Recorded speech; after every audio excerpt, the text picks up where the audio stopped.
Constructor class के कुछ members चल रहे हैं, क्योंकि ऊप का सारा जो डिपेंडेंसी है और जो की जो कोड कॉन्सेप्ट्स हैं वो क्लास ऑब्जेक्ट हैं। उसी क्लास ऑब्जेक्ट से रूल्स निकलते हैं, और तो क्लास किस तरह डिज़ाइन की जा रही होती है। तो क्लास के कुछ मेंबर्स हैं, उसके ऊपर कुछ लैब से क्लास के मेंबर पे हम उसमें अटैम्प्ट कर रहे हैं एक्टिविटी। आज जो है वो क्लास के स्पेशल मेंबर, जो स्पेशल मेथड होता है वो कंस्ट्रक्टर, जो क्लास हमने लैब 6 में किया। उसमें हमने कुछ कंस्ट्रक्टर पढ़े। Default constructor, parameterize constructor, copy constructor, static और प्राइवेट। ठीक है, इनमें हमने कोड किया, डिफरेंस किया और एग्जाम्पल्स की। अच्छा, इसके बाद आपके पास एक और कंस्ट्रक्टर आता है जो ओवरलोड का कंस्ट्रक्टर है। तो कंस्ट्रक्टर ओवरलोड ये भी आपने देख लिया। कंस्ट्रक्टर ओवरलोड की डेफिनेशन भी आपने थ्योरी में पढ़ ली होगी कि कंस्ट्रक्टर ओवरलोड, आप एक ही सेम नेम क्लास के नेम के साथ आपने डिफरेंट कंस्ट्रक्टर बना लिए, लेकिन पैरामीटर्स उसके डिफरेंट है। ठीक है, उसको सिग्नेचर कहते हैं कि आपके सिग्नेचर के डिफरेंट होने से वो कंस्ट्रक्टर ओवरलोड के पास चले जाएगा, यानी ओवरलोड के कॉन्सेप्ट में चले जाएगा। तो ओवरलोड हो गया या ओवरराइडिंग हो गई, ये दोनों चीज़ें किससे मुताल्लिक हैं? क्लास के कंस्ट्रक्टर या मेथड से मुताल्लिक हैं। ओवरलोड उसी ओवरलोड मेथड होता है, और अगर स्पेशल हो जाए तो ओवरलोड कंस्ट्रक्टर होता है। ओवरलोड से मुराद यही है आपके क्लास के अंदर जो एक क्लास में एक फंक्शन एक सेम नेम का कई मरतबा आपने उसको डेफिनेशन में रखा, डिक्लेयर किया, और उसकी सिग्नेचर डिफरेंट कर दी। ठीक है, तो ये ओवरलोड फंक्शन कहलाता है, जो कि हमारे इंटेलिजेंस के अंदर जैसे ही हम भी स्टूडियो में टाइप करते हैं तो काउंटिंग शुरू कर देता है। इसके ओवरलोड फंक्शन 6 हैं। आप यूज़ कौन सा करना चाह रहे हैं? 1 ऑफ 6 या 2 ऑफ 6 या 3 ऑफ 6? इसमें भी हमने एग्जाम्पल देखी थी। अच्छा, इससे ही कुछ जब हमारे पास एक ओवरलोडेड फंक्शन है, या आप ये कह लें कि एक फंक्शन, एक मेथड दूसरे मेथड को जब कॉल करता है, ठीक है, वो किस तरह से किया जा सकता है, ख़ास तौर पे जब जब के कंस्ट्रक्टर हो। ठीक है, तो उस कॉन्सेप्ट को कहा जाता है कंस्ट्रक्टर चेनिंग, या फिर आप उसको कंट्रोलिंग कह लें, कंस्ट्रक्टर एग्जीक्यूट फर्स्ट कह लें। नज़र आ रही है स्क्रीन आपको जो मैंने लिखा है?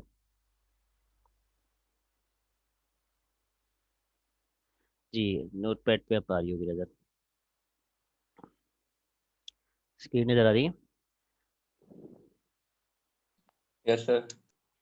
हाँ, मैसेज, मुझे मैसेज हाइड हो रही है, ठीक है। मैसेज बार बार। कंस्ट्रक्टर कंट्रोलिंग का कॉन्सेप्ट ये देख सुना है आपने? कंस्ट्रक्टर कंट्रोलिंग, कंस्ट्रक्टर चेनिंग और कंस्ट्रक्टर एग्जीक्यूट फर्स्ट, ये तीनों ही एक तरह से है, एक ही नाम है। ये मैं एक ही चीज़ के दो तीन नाम हैं। वो क्या करता है कि आपने एक कंस्ट्रक्टर बनाया है, वो कंस्ट्रक्टर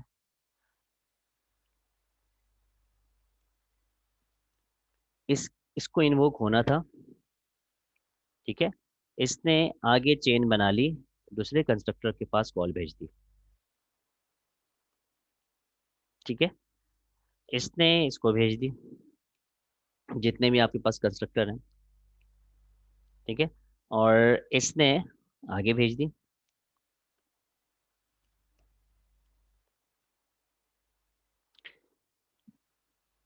तो ये चेन बन गई आपकी, जब भी इसको कहा जा रहा है कंस्ट्रक्टर चेनिंग। कंट्रोलिंग, इसके पास इसके जरिए ये वाला कंस्ट्रक्टर वन है। इस कंस्ट्रक्टर वन में ये डिफॉल्ट कंस्ट्रक्टर था, ये पैरामीटराइज कंस्ट्रक्टर था जिसमें एक पैरामीटर था, ये कंस्ट्रक्ट था। ये भी कंस्ट्रक्टर था पैरामीटराइज, इसमें दो पैरामीटर थे। और ये भी 3 पैरामीटराइज कंस्ट्रक्टर था, ओवरलोडेड। ठीक है, तो इन तीनों के पास आपके यहाँ पर कॉल आई, या इससे आपने ऑब्जेक्ट क्रिएट किया। इसने अपना कंट्रोल अपने आप को एग्जीक्यूट करने से पहले इसने अपना कंट्रोल इस आगे वाले कंस्ट्रक्टर को दे दिया, यानी किसी और कंस्ट्रक्टर को, अनदर। इसने किसी और को दे दिया, और इसने फिर आगे किसी और को दे दिया। अगर हमें अगर 3 कंस्ट्रक्टर एक जगह बने हुए हैं, तो ये कैसे काम किया जाए? ठीक है, और चैलेंज ये आएगा कि जाहिर सी बात है जब ये कंस्ट्रक्टर होगा तो हम ये कह रहे हैं कि ये तो डिफॉल्ट कंस्ट्रक्टर है, इस पे कोई पैरामीटर नहीं है। लेकिन ये कंस्ट्रक्टर तो पैरामीटराइज है, और एक पैरामीटर उसको ज़रूर चाहिए। ये कंस्ट्रक्टर है, ये तो पैरामीटराइज है, इसको या तो डिफरेंट चाहिए, या फिर उसको दो, हम कहते हैं कि दो वेरिएबल है इसके, दो पैरामीटर हैं इसके पास। ये बात समझ में आ रही है आपको? ठीक है, इसको ए भी कर देना। और तीसरा ये है कि आपके पास ये तीन पैरामीटर वाला है। चैलेंज ये बन जाएगा कि ये तो जब हम इसको डिफ़ॉल्ट कंस्ट्रक्टर कर रहे हैं, तो डिफ़ॉल्ट कंस्ट्रक्टर इसको कॉल देगा, तो इसको इनिशलाइज कराने के लिए, इसको हम इसके ऑब्जेक्ट क्रिएट करवाने के लिए कोई पैरामीटर तो पास नहीं करते हैं। तो इसके साथ इन दोनों के दरमियान में किस तरह से पैरामीटर की पासिंग होगी, क्योंकि इसको तो पैरामीटर चाहिए, और आप कह रहे हैं कि इसको हम कॉल करेंगे इसके कॉल पर। ठीक है, और इसी तरह से जब ये वाला इसको कॉल करेगा, सबके एक एक पैरामीटर बढ़ रहे हैं, और यहाँ तक हमें पहुँचना है। इस तरह का कोई प्रॉब्लम आ जाए, इस तरह की कोई, अगर आपके पास इसको ऐसे सिनेरियो को आपको क्या करना है, हैंडल करना है, तो आप फिर कंस्ट्रक्टर कंट्रोलिंग चेनिंग या एग्जीक्यूशन फर्स्ट। एग्जीक्यूशन फर्स्ट का मतलब ये है कि इसने इसको कॉल भेज दी, इसने इसको भेज दी, इसको आखिर में एग्जीक्यूशन फर्स्ट ये होगा, सबसे आखिर में जो कॉल आई है वो एग्जीक्यूशन फर्स्ट ये एग्जीक्यूट हो जाएगा, उसके बाद फिर ये एग्जीक्यूट होगा, उसके बाद ये होगा। लेकिन कंट्रोलिंग किसको दे देगा, आखिर तक चलेगी। यानी एक कंस्ट्रक्टर के कॉल से तमाम कंस्ट्रक्टर खुद ब खुद कॉल हो गए। इसको हम कह रहे हैं, ये हमारे पास कंस्ट्रक्टर का एक और टॉपिक है जिसको कंस्ट्रक्टर कंट्रोलिंग या चेनिंग कहा जा रहा है। ये बात समझ में आ गई? नॉर्मली अगर हम इसको करें तो इसमें, क्या मैं ज़रा तो खोल लूँ।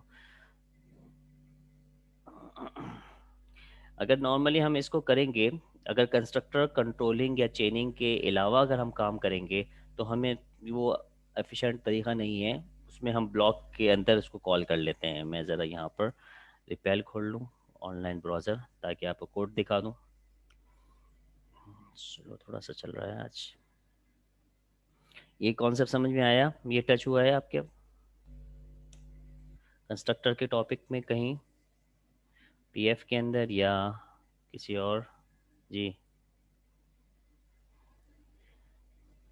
ठीक है। अगर ये टच हुआ है तो हम इसको रिकॉल करेंगे, और अगर ये आपने टॉपिक कवर नहीं किया है तो उसको हमें देखना है, और फिर मज़ीद इस पर देखनी है कि ये कहाँ काम आएगा। कोई सिनेरियो हम बताएंगे जिसको आप इम्प्लीमेंट करवाओगे।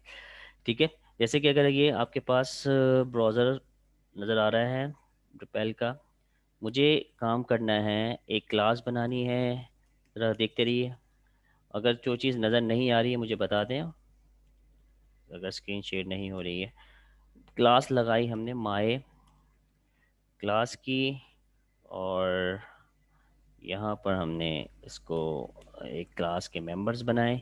मेंबर्स में हमने अभी फ़िलहाल माय क्लास, जो कि इसका कंस्ट्रक्टर बनेगा, पब्लिक होगा, और अभी जो है वो कोई पैरामीटर नहीं लेगा, और इसकी बॉडी शुरू हो जाएगी। ठीक है, और हम,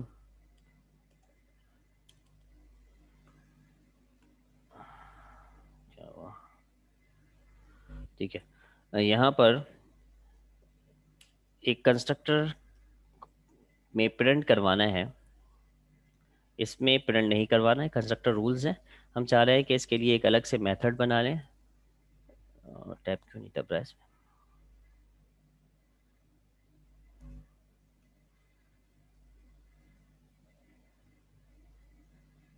ओके, एक मेथड बना लें पब्लिक, और इसको हम वॉइड कर दें शो डेटा के नाम से। एक हमने मेथड बनाया और इसके अंदर प्रिंट करवा दिया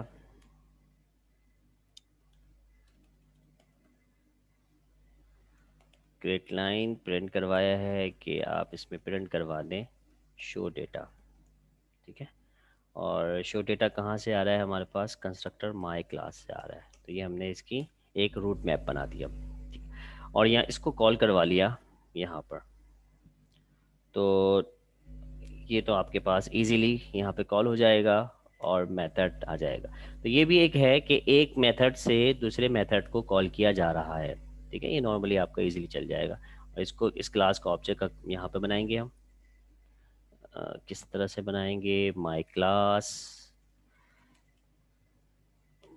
क्लास ऑब्जेक्ट न्यू, और फिर माई क्लास कीवर्ड जी, और इसके बाद ये कंस्ट्रक्टर ऑब्जेक्ट क्रिएट हो जाएगा। इस ये कलर कंस्ट्रक्टर कॉल होगा और इसको ये अंदर मेथड कॉल होगा और फिर ये मेथड से प्रिंट करवा देगा।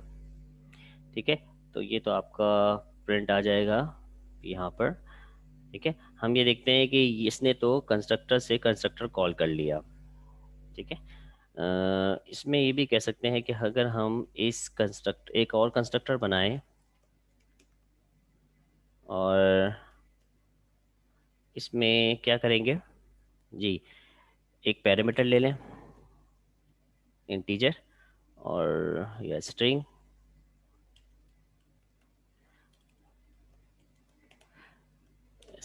और इसमें जो भी पैरामीटर पास होगा उसको हम कॉनकैटिनेट करवा के प्रिंट करवा देंगे।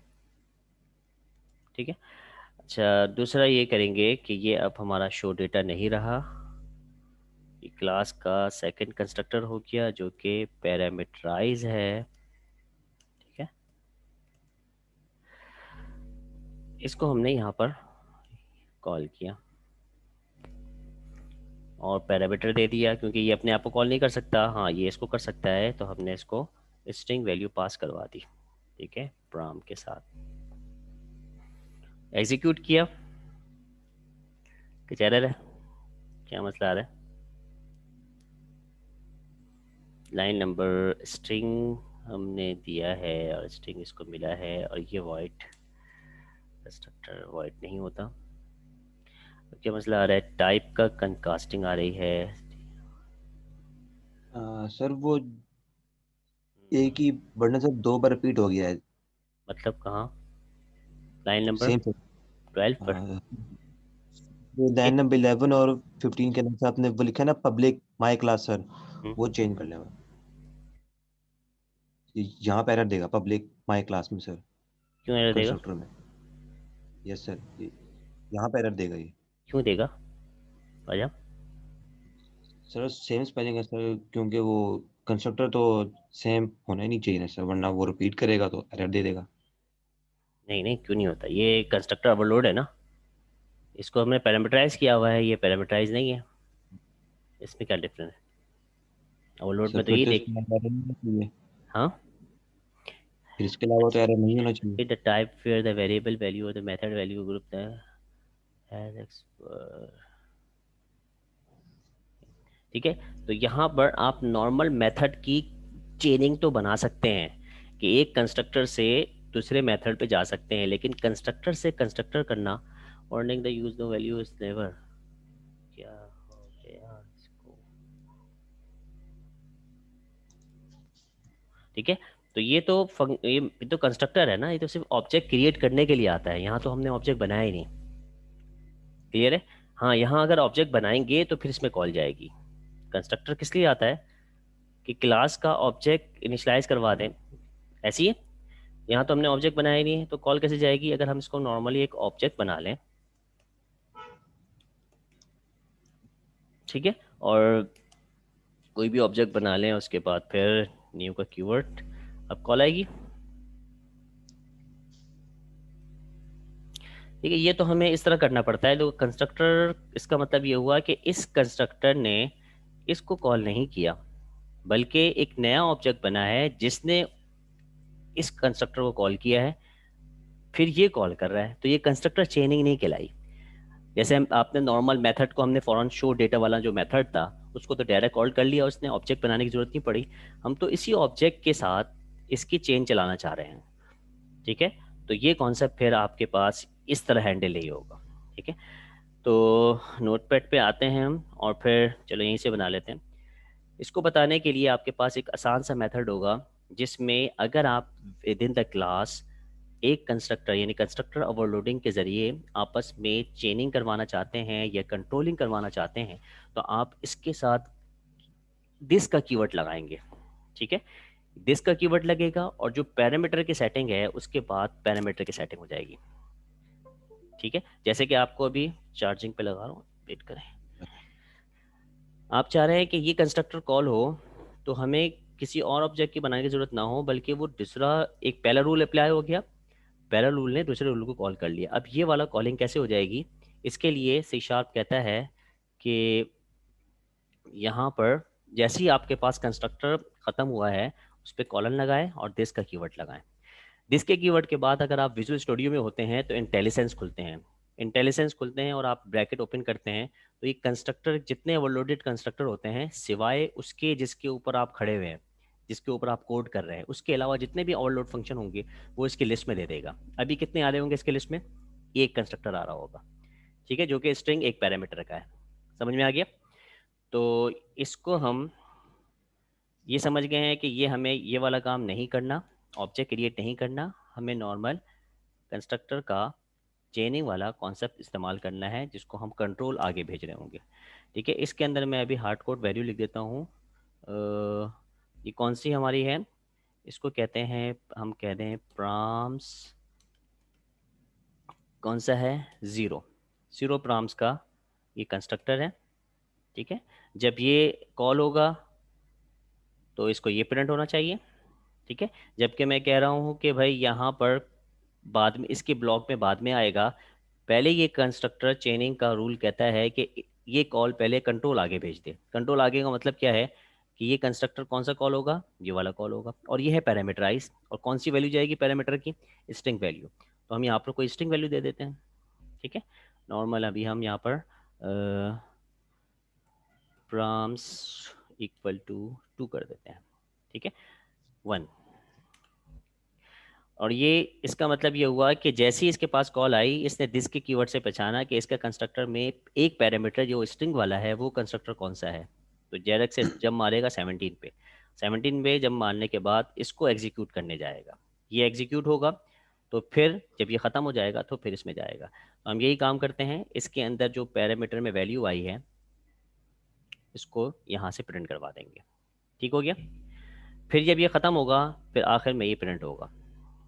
ठीक है, अब ये इसका ऑब्जेक्ट मैं क्रिएट करवा रहा हूँ, इसके ऑब्जेक्ट में पहले क्या चीज़ प्रिंट होगी, पहले ये चीज़ प्रिंट होगी, यानी प्राम्स 1 प्रिंट होगा, फिर 0 प्रिंट होगा।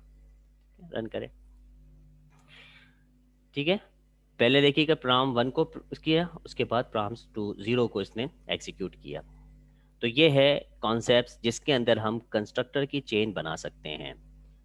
क्लियर हो गया? इसी तरह से आपने आगे किया, कॉपी किया और फिर इसको पेस्ट किया।